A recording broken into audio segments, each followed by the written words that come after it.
Thank you for everyone coming. I do appreciate it.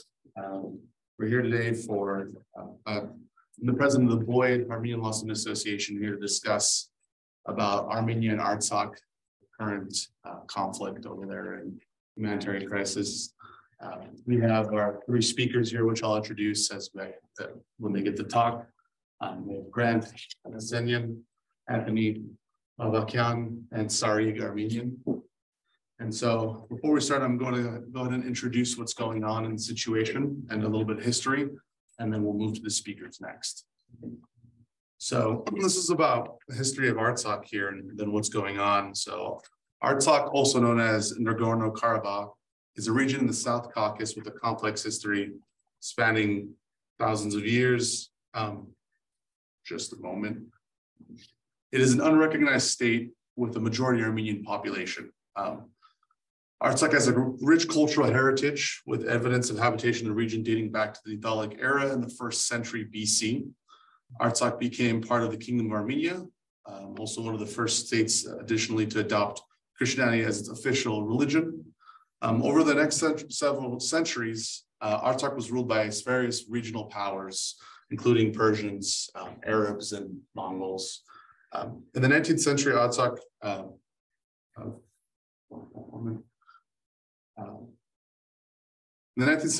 became part of the Russian Empire following the Russian-Persian War. After the fall of the Russian Empire in 1917, Artsakh became part of the short-lived Democratic Republic of Armenia, which was absorbed under the rule, under Soviet rule. And in the late 1980s, as the Soviet Union was collapsing, a movement for Artsakh reunification with Armenia gained momentum. In 1991, with the collapse of the Soviet Union, the parliament of Artsakh declared independence from Azerbaijan, sparking a conflict that lasted until 1994. The conflict resulted in the establishment of the de facto independent Republic of Artsakh, but it remains unrecognized by any other country. In 2020, a new conflict erupted between Artsakh and Azerbaijan, leading to several months of intense fighting. The conflict ended with a Russian brokered ceasefire, also known trilateral statement, which resulted in Azerbaijan regaining control over several territories previously controlled by Artsakh. Despite the trilateral statement, the situation in the region remains tense, with ongoing disputes over the status of Artsakh and the rights of its people.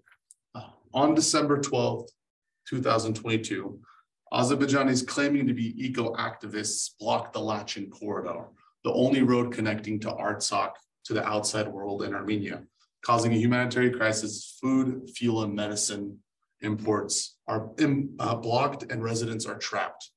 The Azerbaijan government and Turkey are suspected of orchestrating the blockade as a form of hybrid warfare. So really the next question, is why should people care necessarily about this, what's going on in this conflict? And I've come up with 5 reasons. It is a humanitarian crisis. Thousands of people have been displaced because of this. They're suffering. 120,000 people have no food, fuel, or medicine because of Azerbaijan blocking the only road available for transporting goods. Regional stability is another issue. Artsakh is located strategically important region, and the conflict has the potential to escalate and destabilize the entire South Caucasus region, which does have important energy and trade routes. Minority rights is another reason. This conflict is rooted in issues of self-determination and minority rights. It is important to ensure the rights of minority populations, such as the Armenian community in Artsakh, are protected and respected. 2 more reasons is historical and cultural heritage. Artsakh has a rich history and cultural heritage, and it's important to preserve this heritage for future generations. International law and norms. This conflict raises important questions about international law and the right of people to self-determination. It is important to uphold these principles and ensure that they're respected in the resolution of this conflict. Thank you. And so with that, I'm going to go ahead and introduce our first speaker. We have Grant Armenian. He is an independent arbitrator in New York, specializing in international investor, state, and complex commercial disputes. Mr. Armenian has acted as acted as arbitrator and counsel in a wide range of commercial treaty disputes arising under laws of many common and civil law countries and public international law. Prior to July 2020, he was a partner at Baker McKenzie, where he practiced for 33 years and served as the global co-head of the firm's international arbitration practice and head of its international arbitration practice in North America and head of its New York office litigation department. Mr. Hanessian is an adjunct professor at law at Fordham Law School, where he teaches the International Commercial Arbitration and LLM International Arbitration Practicum courses. He is a frequent speaker at arbitration conferences and law schools around the world. Mr. Hanessian is admitted to practice law in the state of New York. He received an LLM degree in international law from Columbia University, a JD degree from the New York University, and a bachelor's of art degree from the University of Pennsylvania. He's also the co-chair of the Armenian Programs Committee of the Armenian Bar Association. And also, just to let you know, as he finishes talking, he won't have time for questions. So if you have any questions, let me know and I could forward and figure that out. So without further ado, Mr. Hanessian, thank you. Okay. All right. Thank you very much. Perhaps we could put up the slide, please, the first slide.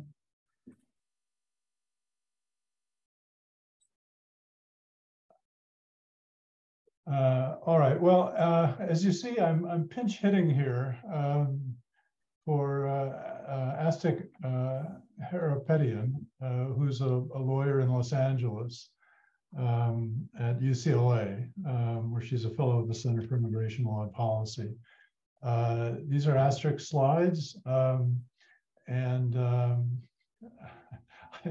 although I'm happy to take questions, you could put them in the chat. Those of you that are online. Otherwise, when I finish, maybe we'll have a couple of minutes just before we go to the other speakers. But I came in I'm in New York. I came in just this afternoon.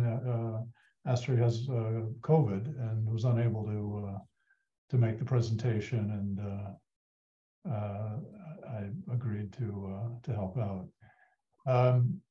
Before I started working at Baker McKenzie, actually I worked in international human rights. My first job out of law school was at Florida Rural Legal Services, working with migrant farm workers from Mexico and Central America, and I then did some work at the UN for a couple of years. So my familiarity with the human rights mechanisms of the UN was much more intense 35 years ago, I have to say. But I'll do my best to get you through Artsakh's slides. Let's go to the next slide, please.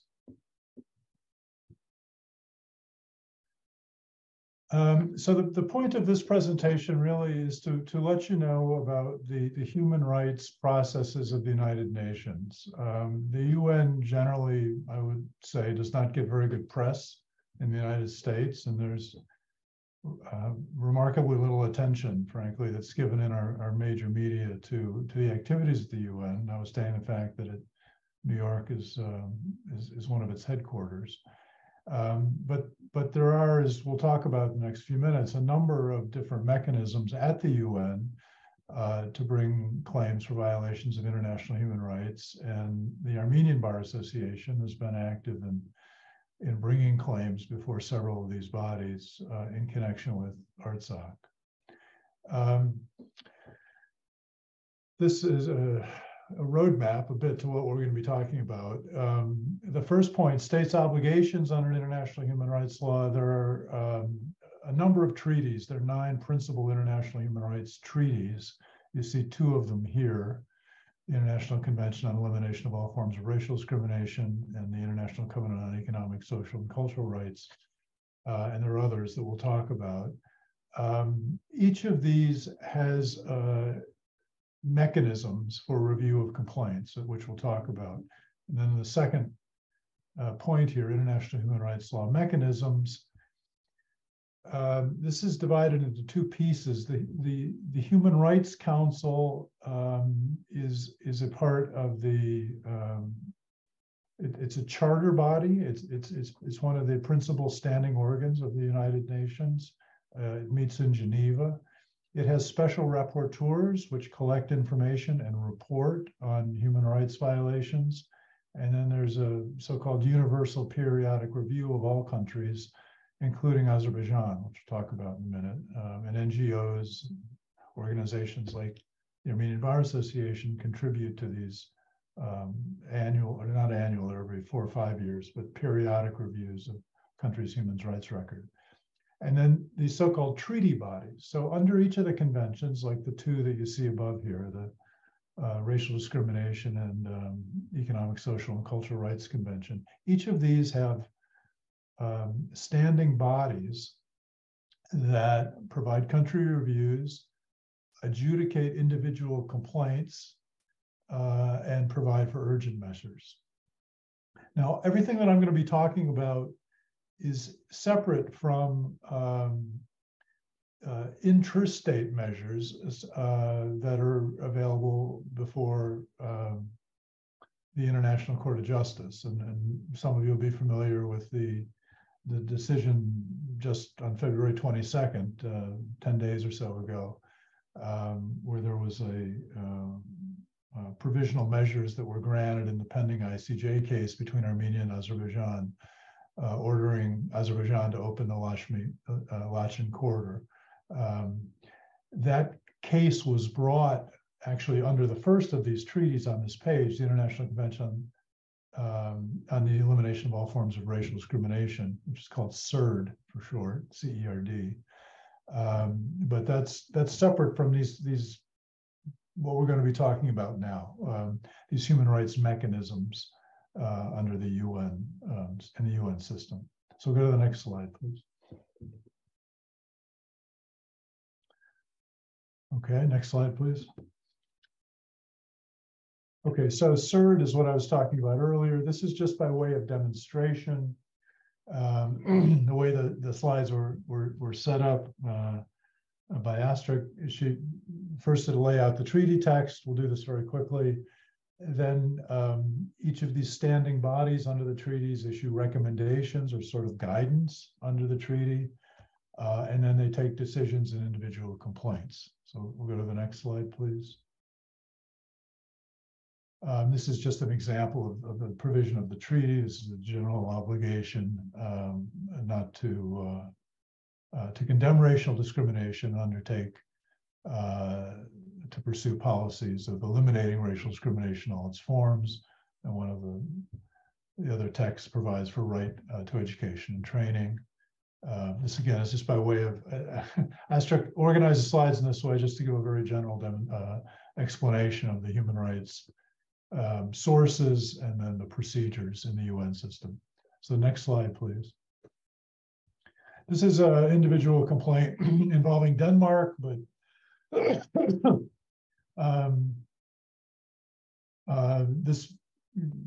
in this particular case, at this particular school, employers were designating by an initial that they didn't want non-Danish ethnic people to be sent to the employer.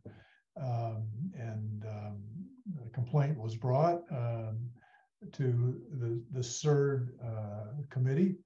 And the committee as an individual complaint, and the complainant won here. There was a decision in the committee's view that this was racial discrimination. So there are about 70 of these a year that are granted, which doesn't sound like a very large number, and maybe it's not, given that these are global. There are 9 of these treaties. CERD is one of them that have these petition procedures. All of these decisions are available at the UN's website. They're actually quite interesting to read. The decision is communicated to the state. The state is then to report on its compliance with the decision. There is no other enforcement mechanism. The decisions are not directly enforceable in the municipal courts of the subject state. But they do get publicity. They're as I say, they're published on the UN website, but also in certain cases they get a certain amount of publicity in the country that is the subject of the decision. And people who do international human rights law talk about the court of public opinion, and this is building awareness of the system and and contributing generally to observance of international human rights. Okay, next slide, please.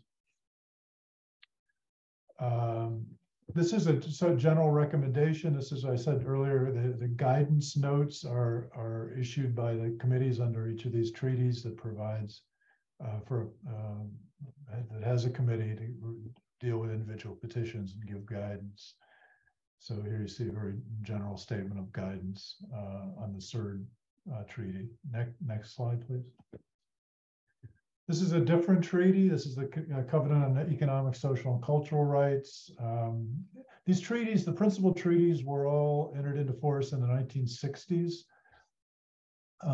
Virtually all states have become state parties to these.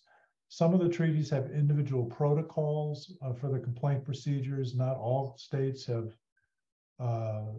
ratified the protocols and provided for individual complaint procedures against them. And a lot of states have done so with reservations. The most common reservation is if another international organization is dealing with a complaint, then it's not to be submitted before one of these treaty bodies of the UN. As some of you may know, there's quite a robust European system for protection of human rights, the European Convention of Human Rights. There's a Commission and Court of Human Rights in Europe, which sits in Strasbourg, which has very, as I say, robust jurisprudence. There's also an inter-American system. The court there is in Costa Rica. The commission is in Washington at the OAS. There's also an African system. All of these have individual complaint systems similar to what I'm talking about now in the UN system. Next slide, please.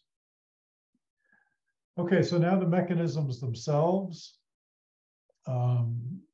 So the Human Rights Council, as I say, is a subsidiary body under the Charter. The Human Rights Council has, I think, 47 countries that rotate in and out of it, UN members. It sits in Geneva. I attended that in my human rights days. The Human Rights Council has, let me just go back one more, please. Sorry.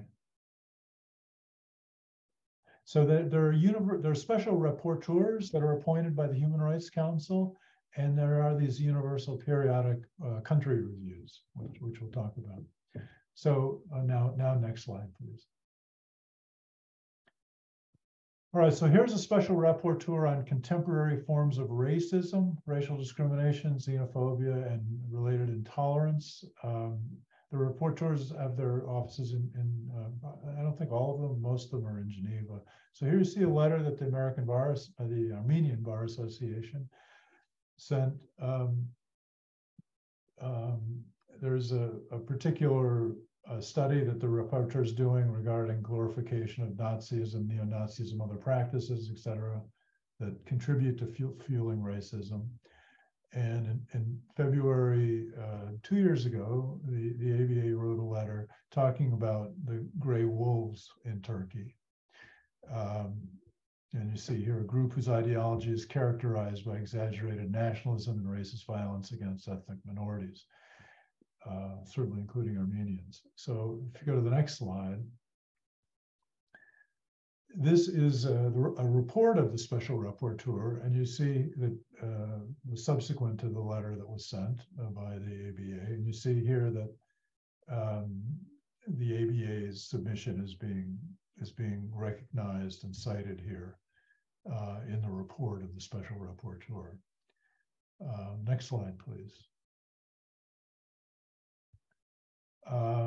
This is a rapporteur on the negative impact of unilateral coercive measures on the enjoyment of human rights, particularly the right to health. 15 slides.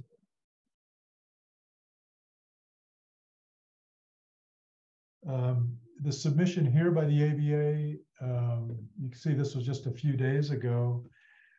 This has to do with the blockade of the Lachen corridor, and the letter. You don't have the text here, but the letter was about the blockade violating the right to health, including access to medical medical care and such. So this is being reported to this special rapporteur and would be included in their report.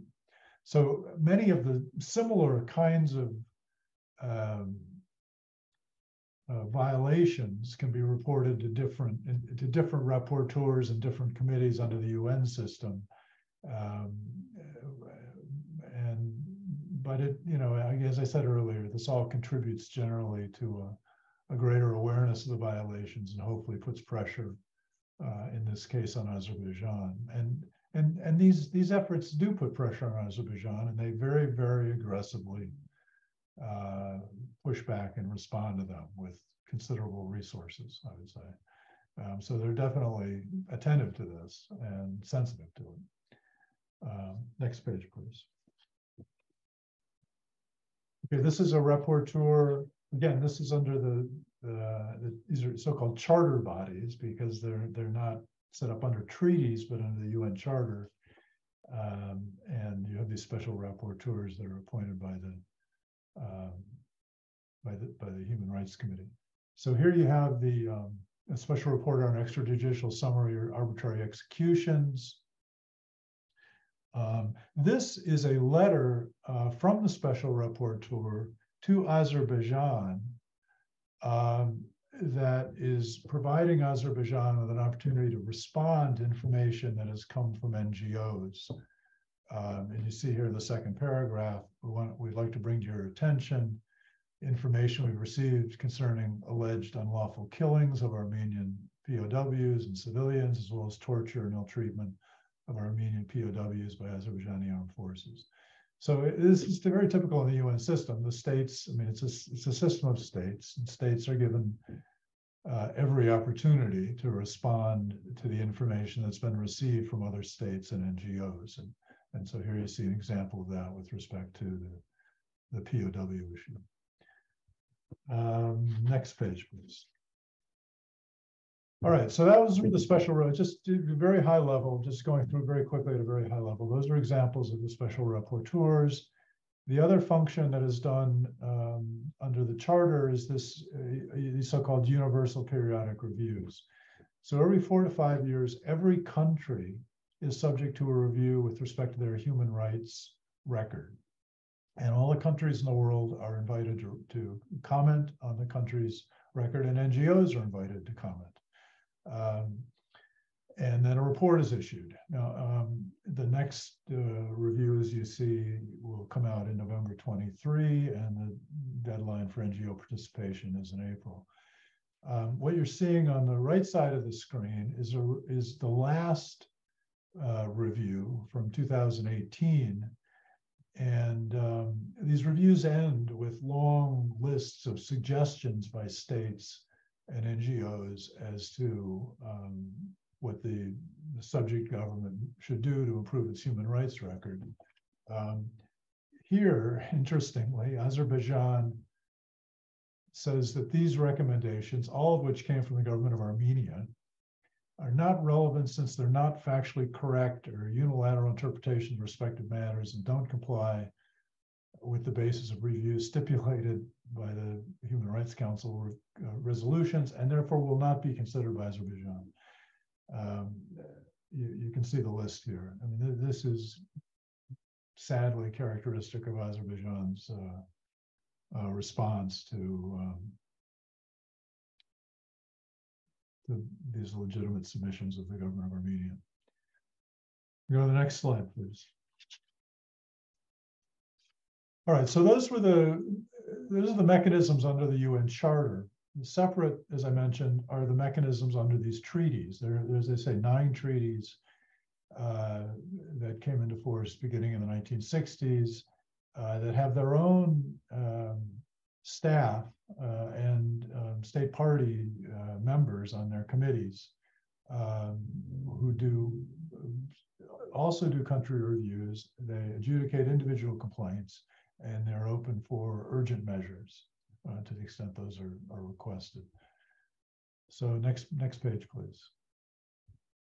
All right, so this is the CERD committee. And you see that this is in their session in August 2022. And there's a country review. This is an example of the country review. And there were submissions by the ABA, the Armenian Bar Association, regarding this summary execution, arbitrary killings in connection with Artsakh. Go to the next page, please. And here you have the country review of Azerbaijan by the committee, the CERD committee, and you see here that they recommend that Azerbaijan strengthen its efforts to ensure accountability, and et cetera, et cetera. This is very much UN speak, but again, it contributes to building international pressure on Azerbaijan, and it's a recognition that these things happened and that these things need to be highlighted and need to be addressed. Next page, please.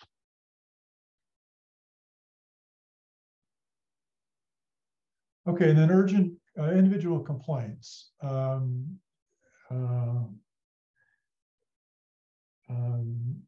These, let's see, not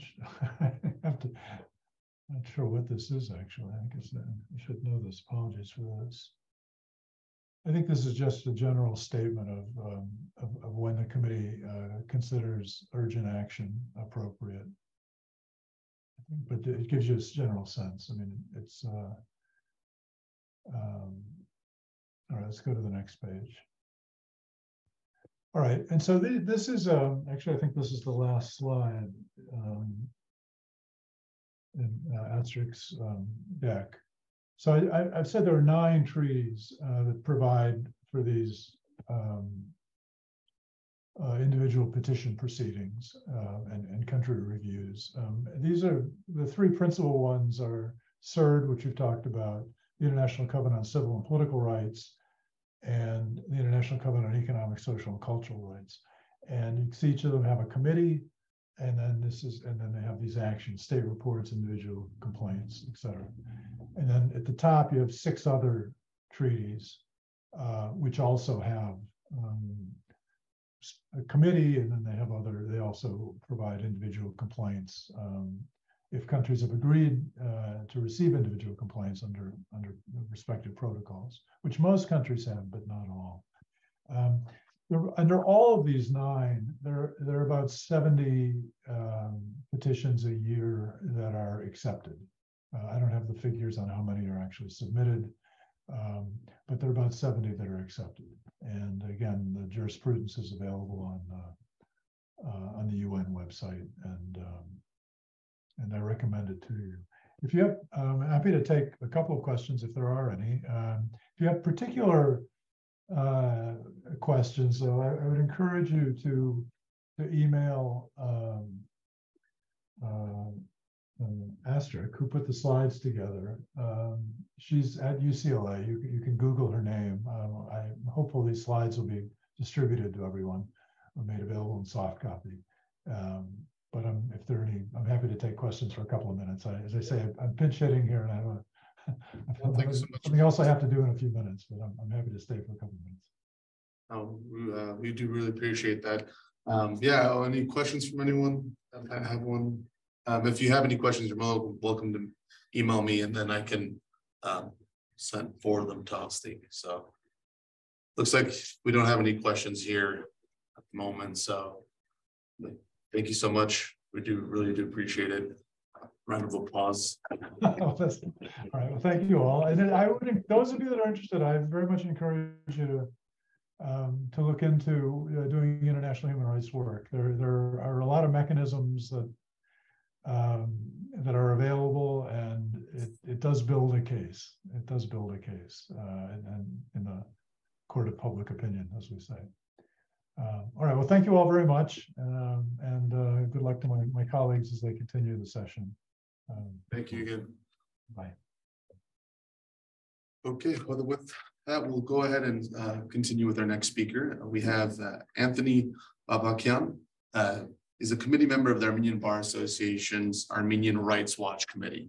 As a student at Loyola Law School, Anthony was a judicial extern to the Honorable Ronald S.W. Liu of the United States District Court for the Central District of California. Anthony also completed a legal internship with the Permanent Mission of Armenia to the United Nations.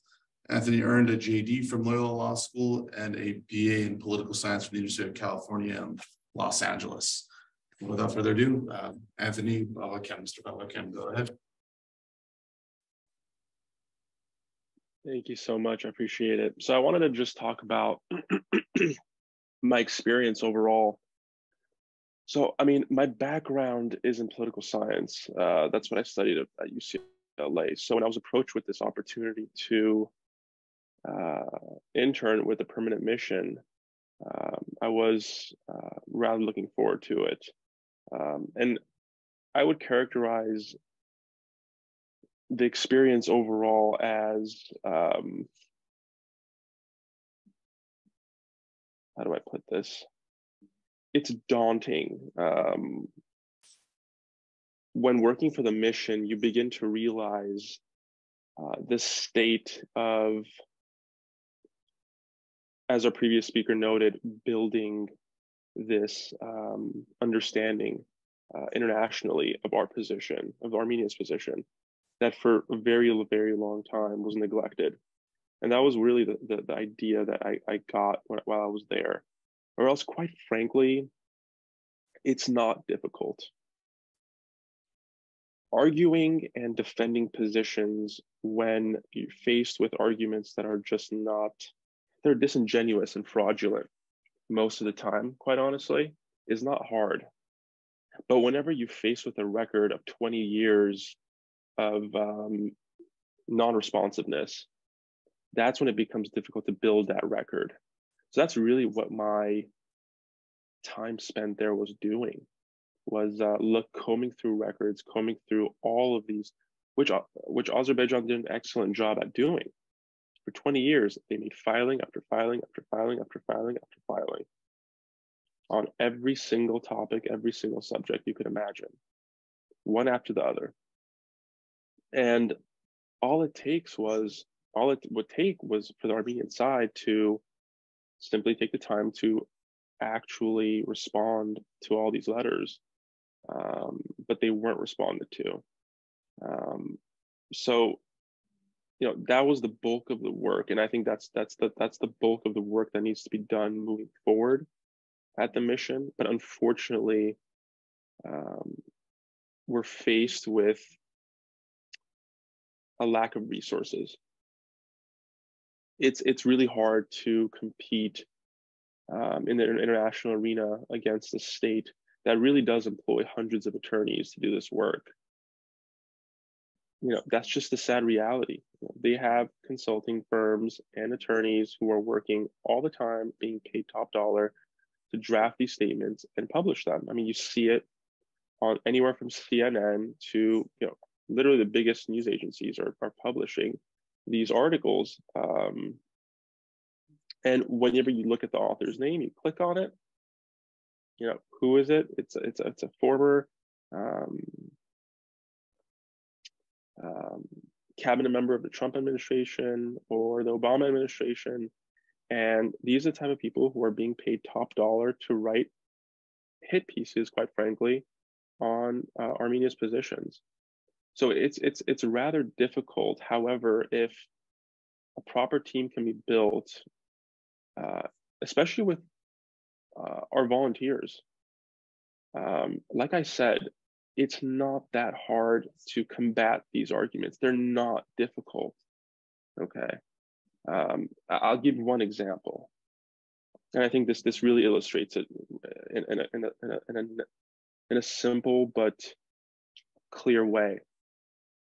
Azerbaijan will often talk about the region and Armenians in the region in a way that implies or literally says that Armenians are brought in to Azerbaijani native lands.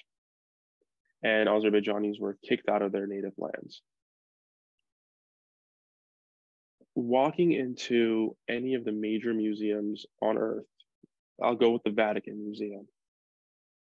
All one needs to do is look on an old map and you'll see Armenia placed over that region. So these are the kind of arguments, these fraudulent arguments, right, that are being put into their filings that are just very easy to combat. But Azerbaijan uses its wealth and manpower to try to overcome this. So that was frankly my experience working for the permanent mission. So it is rewarding being able to draft arguments against all of those fraudulent filings by Azerbaijan. I don't know if I should move on from here and talk about the Human Rights Committee, or Human Rights Watch Committee, or maybe how would you guys like to handle this? Yeah, you're more than welcome. Go ahead if you want to talk about that and then the other one, and then we could open it up for some questions. Okay. So the Human Rights Watch Committee really, in a way, piggybacks off of what I was just saying. I mean, it's new. We've been doing it for I want to say 3 months now, something like that. It could be my timeline could be slightly off. But really what it is a group of attorneys who have gotten together to vigilantly look for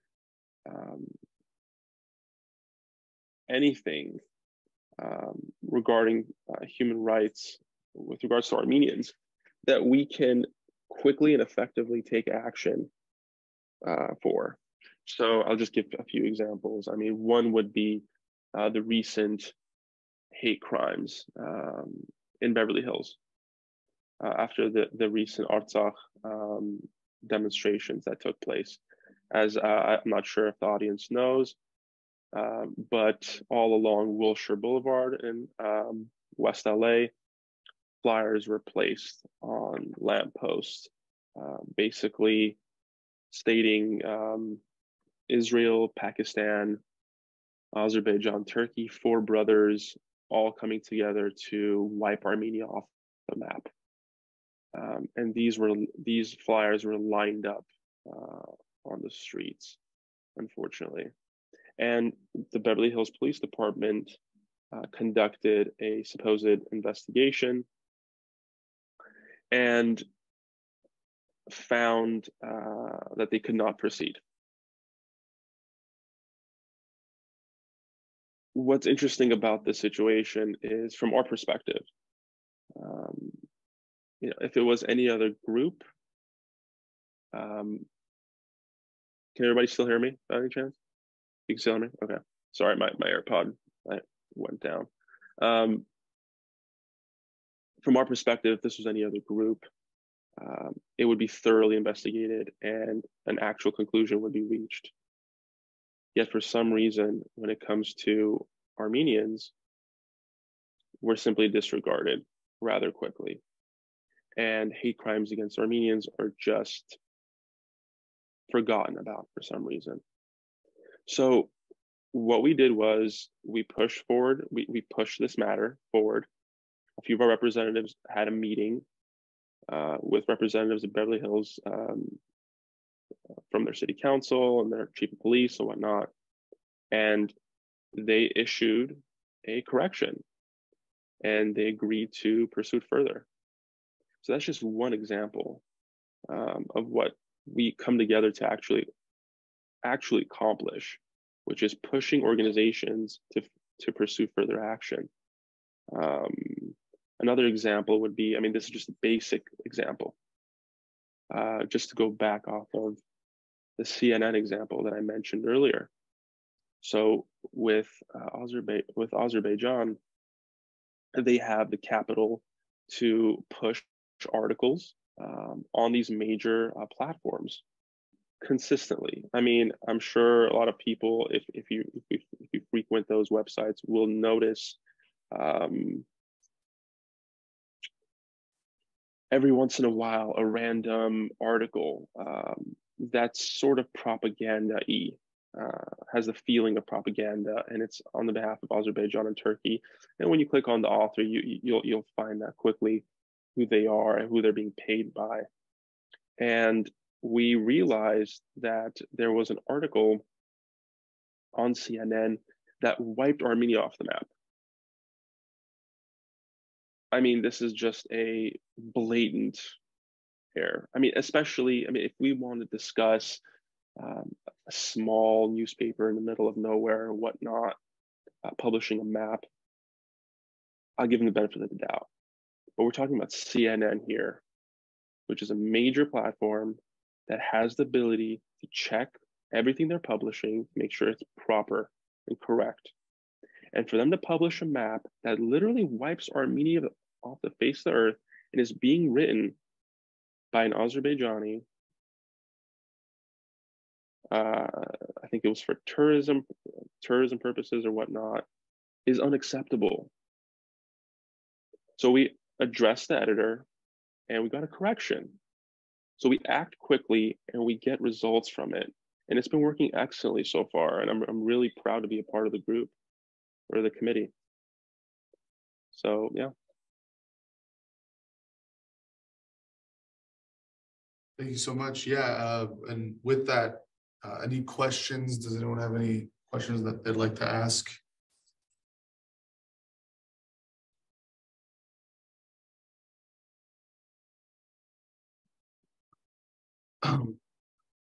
And so with that, one thing to also let you know about, if you are interested in actually interning with the UN, you're more than welcome to contact the Armenian Bar Association. So if that's something that's interesting, I'll make sure and put that in an email as well to notify everyone too. So with that, anything else? I mean, just off of what you just said, I would especially if you have a political science background. I mean, it's not necessary, but if you love political science and you're in law school or you've graduated law school, you recently graduated law school, because I believe it's open to both. You can be in law school or have recently graduated law school.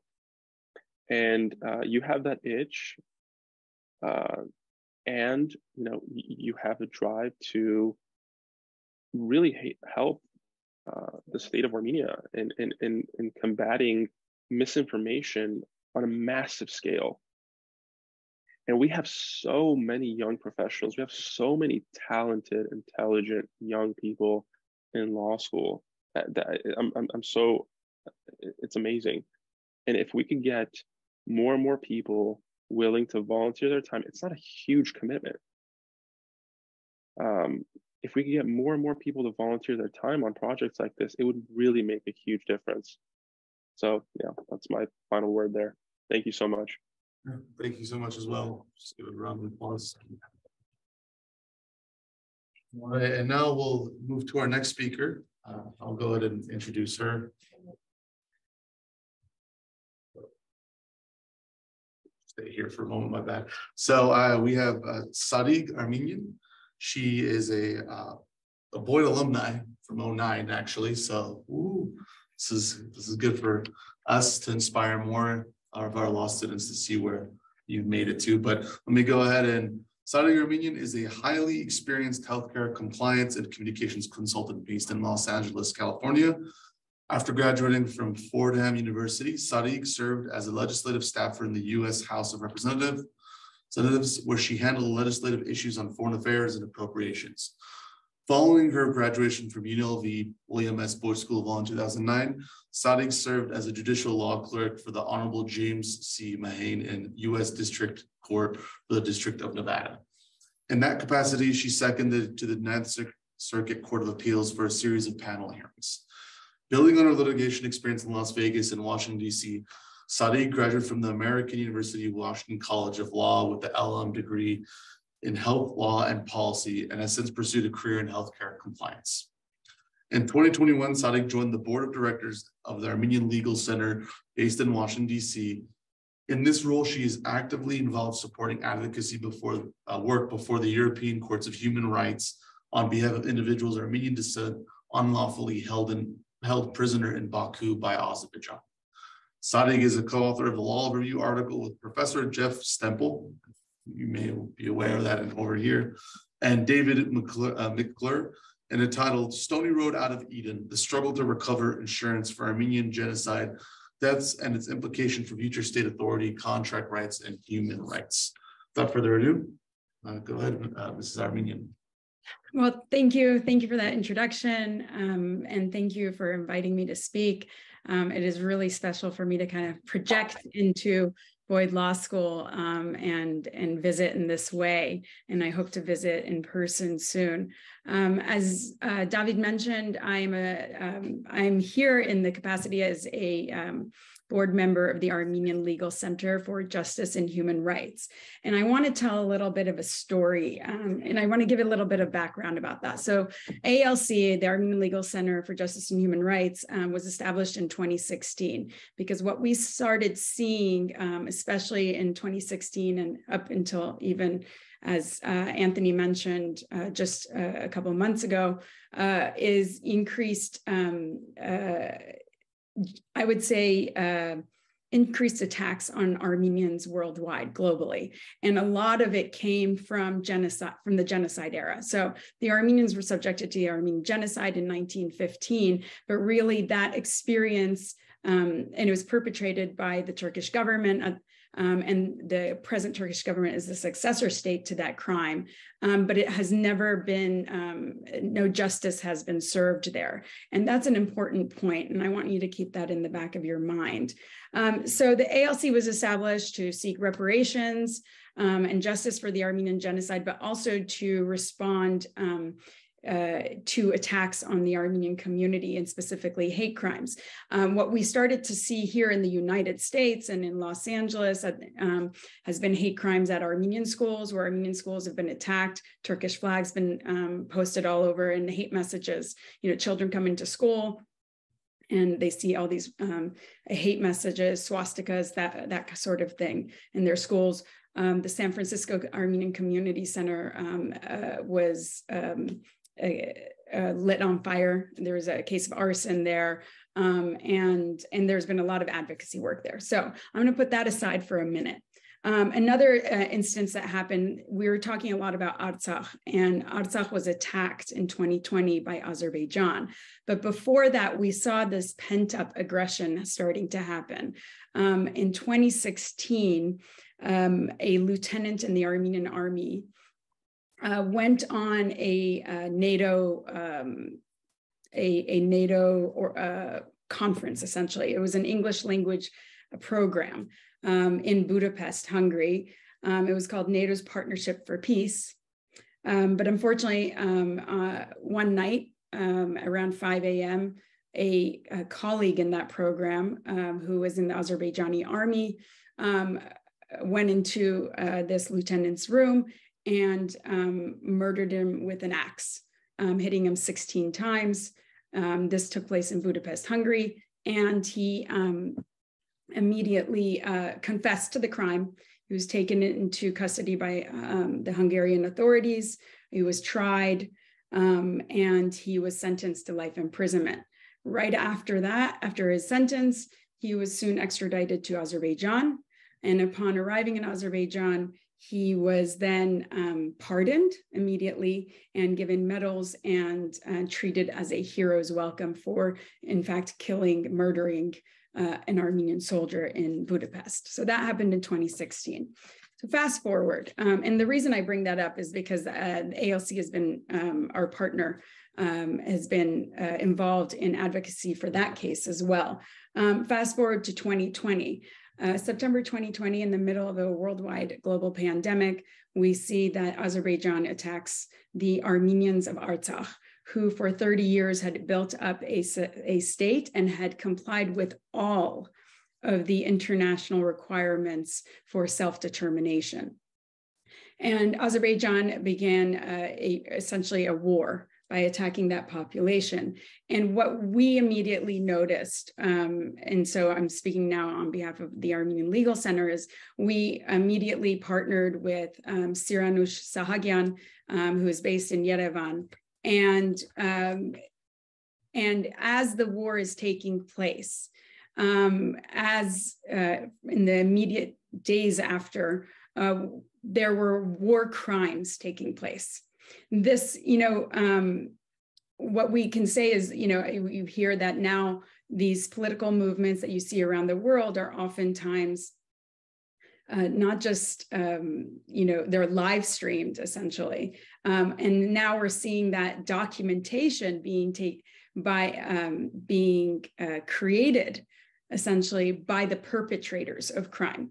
So what we saw were that a soldier or a civilian was surrounded by Azerbaijani military, and immediately a hate crime would occur, torture, burning people alive, beheadings. Beheadings have been a common theme, and the perpetrator would not videotape, right? Use their iPhones and would video the act of the crime. A live person, for example, being beheaded, right? A civilian. In this case, several instances of 80-year-old old men being beheaded.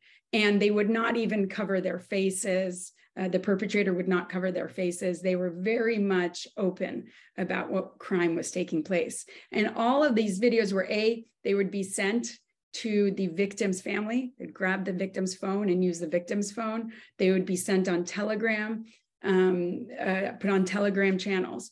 And so part of the initial steps of advocating on behalf of victims of these types of hate crimes and human rights violations is really documentation. So that's where ALC came in. And we saw that there was a need for a lot of documentation and gathering of evidence. And so to pause there for a second and fast forward, the Armenian Legal Center, supported by has partnered with the Armenian Bar Association as well, and with Siranush Sahagyan, filed 350 cases for interim measures before the European Court of Human Rights. So what an interim measure is it's a sort of a temporary restraining order. It's the European version of a temporary restraining order. And so what we saw were that people were being captured on the battlefield, were being taken captive, they were being tortured, they were in some cases being murdered, and there needed to be some sort of mechanism to advocate for these people, both civilians and combatants. And so the first step in in what do you do in these situations? As we're talking about Artsakh today, but so much of this is Artsakh. What happened in Artsakh was I don't want to say a test case, but really teaches us where the modern warfare is going, and what is and how to manage this from a human rights perspective, right? So we're talking about Artsakh today, but in the back of your mind, you should also have Ukraine and other conflicts around the world. So we filed for 350 cases, but each of those cases individually had to prove this person was alive when they was taken, that he or she was alive for this period of time. And here's the evidence. Here's how we know this is the person in the video. And you gather all of that evidence and you submit it to the European Court of Human Rights on behalf of the family. Now, again, we're representing them individually, not on behalf of the state. And so once that filing is made, Azerbaijan must respond with either acknowledging, yes, we have that person in captivity, or not responding. And the court will either, if there's an acknowledgement, then the interim measures are applied, or the court on its own says, you have presented enough evidence, even though Azerbaijan hasn't acknowledged, we believe this person is being held in Baku by Azerbaijan. And so once interim measures are applied, the International Committee for the Red Cross can go in and visit that person held in captivity. So what I like to say is that a lot of the work in this area of human rights and international law is that we do a lot of the verification, the documentation of say human rights issues, and then that documentation is often used to apply to use soft power and political pressure on states that are involved in the perpetrating of human rights crimes. So what we were seeing, we have three different types of cases. So one is the interim measures. Those are the cases. This is all before the European Court of Human Rights. The other is a right to life case, where a person was held in captivity. They had a right to life, and they were deprived of that right to life by the state actor, in this case, the Azerbaijani military. And we have filed numerous cases of that under that theory. And that's where we have a lot of cases of very vulnerable populations being attacked by Azerbaijan, people with mental issues, mental capacity issues, intellectual capacity issues, elderly, and I have to say that the documentation work is the most difficult. I myself have, worked with our team in Armenia in gathering that evidence, and part of that evidence is seeing the mutilated bodies. There was a woman who had a limited intellectual capacity, was unable to retreat with the population, stayed in her home in her native settlement, and her body came back with her eyes gouged out and her hands cut off. So whether that's, post a deceased person's body being mutilated or a person being tortured, in both cases, these are human rights violations. And then the third type of case is called an enforced disappearance case. And an enforced disappearance case, it's a continuous crime that lasts until the fate of the victim is established with certainty. And essentially an enforced disappearance is this person was to this perpetrating state. The perpetrating state had this person in captivity, had control over this person, and had an obligation to protect them, to keep them alive. And now that we don't know their whereabouts, now that the perpetrator state, in this case, Azerbaijan, is not acknowledging their existence, then that is their obligation to investigate it and to provide data as to the whereabouts of what happened to this person. It's a really interesting mechanism for dealing with widespread or systematic attacks on civilian populations. So how does this all work in terms of enforcement? So as I look down at my notes real quick, the European Council of Ministers has authority to enforce the decisions of the ECHR, of the European Court of Human Rights, but it is a slow process. Interim measures can take a few months in and of itself, but interim measures tend to also protect a person held in captivity. Right now, Azerbaijan has acknowledged that there are 35 Armenians being held captive in Baku prisons, and Armenia has returned all Azerbaijani POWs, but Azerbaijan has not returned all Armenian POWs. And in fact, Azerbaijan's leader, who is, has inherited his position from his own father, his wife mentioned that, to him publicly on video that you can find on the internet, that, Armenian POWs, prisoners of war, should be maintained in captivity as a sort of to teach the Armenians a lesson. essentially. So we're dealing with a dictator in Azerbaijan that is not easily pressured and not easily shamed by these decisions. And yet the ECHR does have certain enforcement mechanisms. They just take time. I remember when I was clerking for Judge Mahan in Nevada, he used to always say there were a lot of Mahanisms that I remember quite fondly. But one of them, which I believe is a quote from a Greek philosopher, that the wheels of justice grind slowly, but they are exceedingly fine. So while justice takes a very, very long time, especially in the area of human rights, it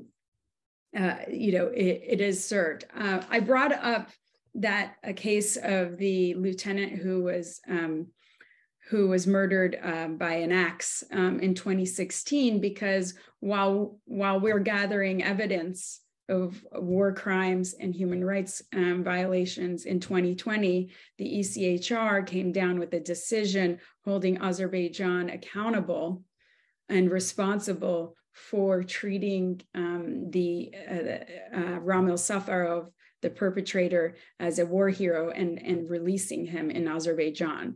And so our partner in Armenia, Siranush Sahagyan, was also the attorney of record in that case. So that goes to show that from 2016 until 2020, it took some time to achieve justice, or some measure of justice, I would say. So again, the Armenian Legal Center has filed 350 cases, 156 cases. The individual has been released and repatriated. 33 are still held in Baku, but have been acknowledged, and the ICRC continues to monitor their health.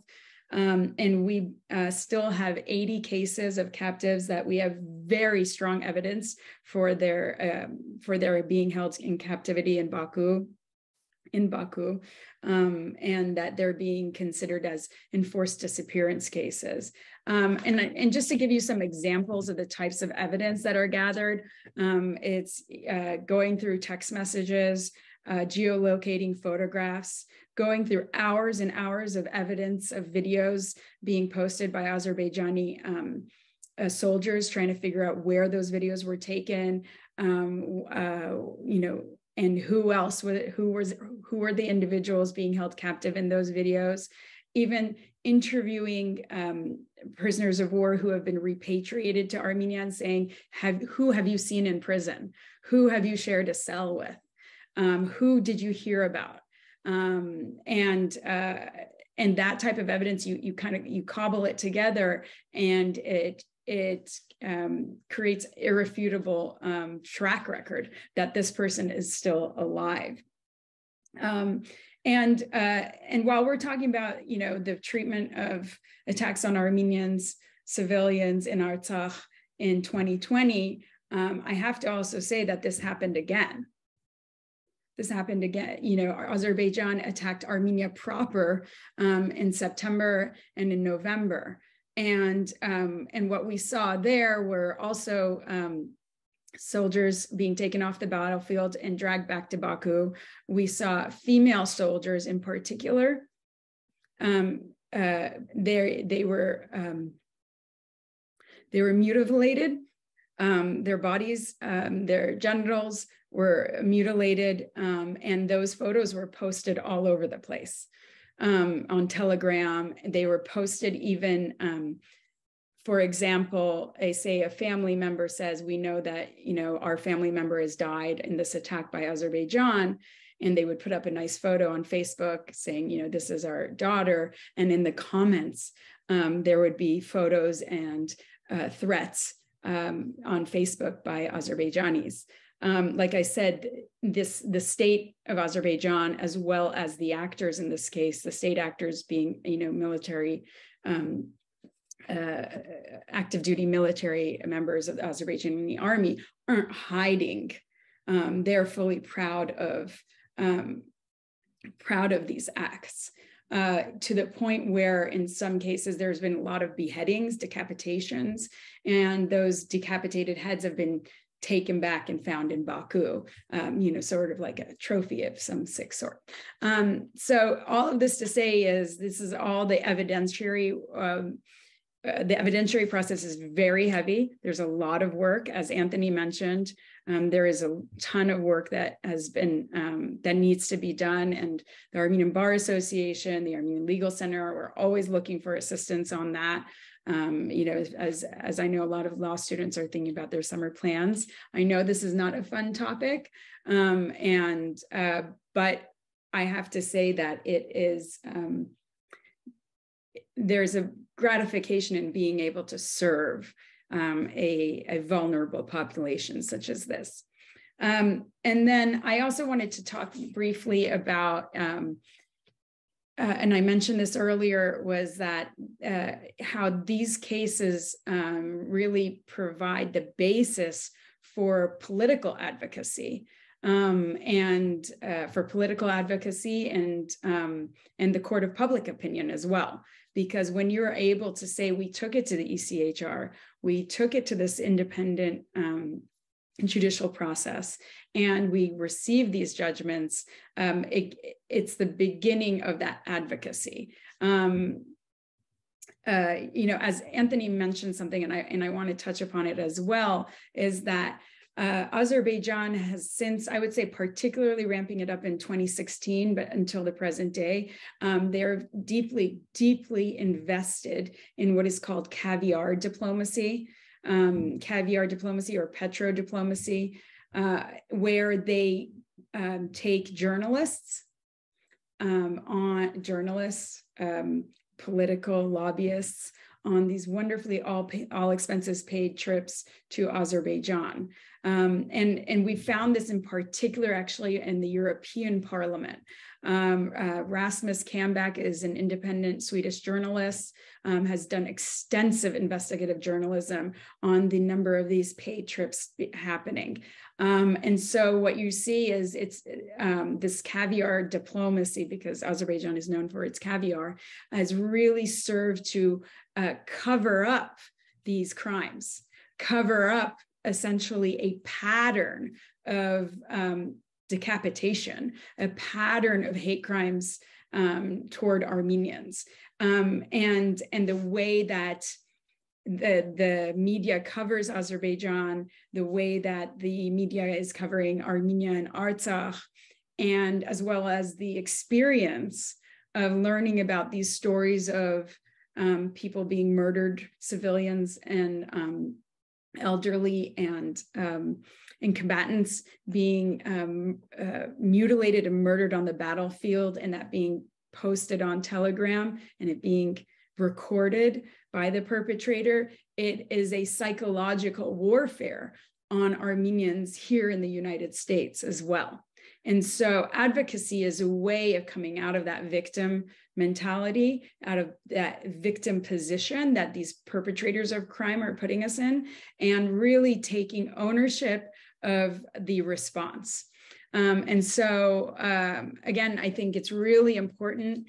As David mentioned, my background, I have worked in foreign affairs, but I'm a health lawyer. I can talk about compliance too, I think we can all put on different hats, and I think as humans we all have a responsibility to seek justice. So, and let me end with this last thought, is that, we saw with the Armenian genocide, the first genocide of the 20th century, it set a precedent for future genocides. Adolf Hitler, in one speech publicly, turned and said, "Who today remembers the Armenians?" Meaning that the Holocaust would be forgotten as well. And thankfully it wasn't. And yet it was too late for 6 million Jews, as well as 1.5 million Armenians.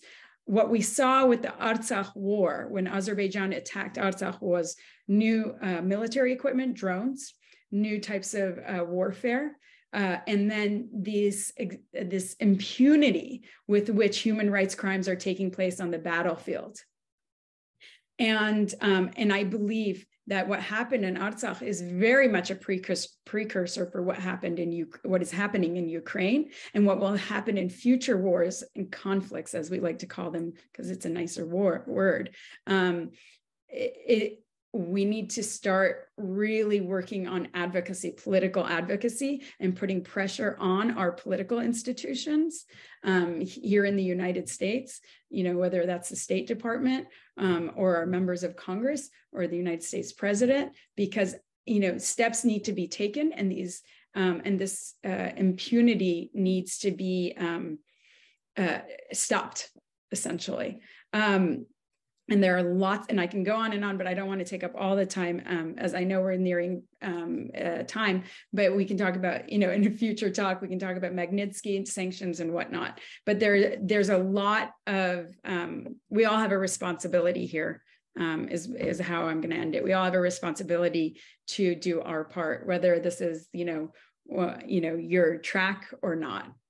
So thank you very much for organizing this, David, and thank you, Anthony, and the Armenian Bar Association for helping organize this talk. Oh, thank you so much. We appreciate it.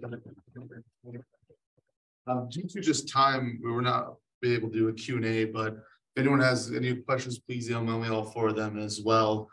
We do have one in the chat that we can wait on just a moment. But everyone else probably has class, so you're more than welcome to stay or go to class. But we'll go and look at this Q&A here on this chat. Let me just see what's in the chat here. Lionel, awesome. Thank you, Lionel. And then here's a question. It's about the enforcement mechanisms, I believe. The enforcement mechanisms really are up to the Council of Ministers. And at one point it was Hungary, most recently, and I think the last one was Italy. I'm not sure who is the president, the chair of the Council of Ministers right now. But in terms of the ECHR, there are monetary penalties when the judgment comes down, but it's more especially for a petro-democracy, pseudo-democracy like Azerbaijan, those monetary penalties are really symbolic more than anything. But again, it's one more notch, one more thing to hold as we talk about putting political pressure and having political pressure move more quickly. Okay, awesome. Thank you so much for that. And I think that's it. If anyone else that's attending on Zoom has questions, you're more than welcome to email that to me and I can forward it to our speakers. But with that, I think that's what we'll have today. Thank you so much. Thank you, Armenian Bar Association. Thank you, Anthony. Thank you, Sadiq. And thank you, Grant. Really do appreciate it. Hopefully we're planning on having future events, so keep in mind and we'll see you then. So thank you so much. Thank you so much. Thank you all. Thank you, everybody.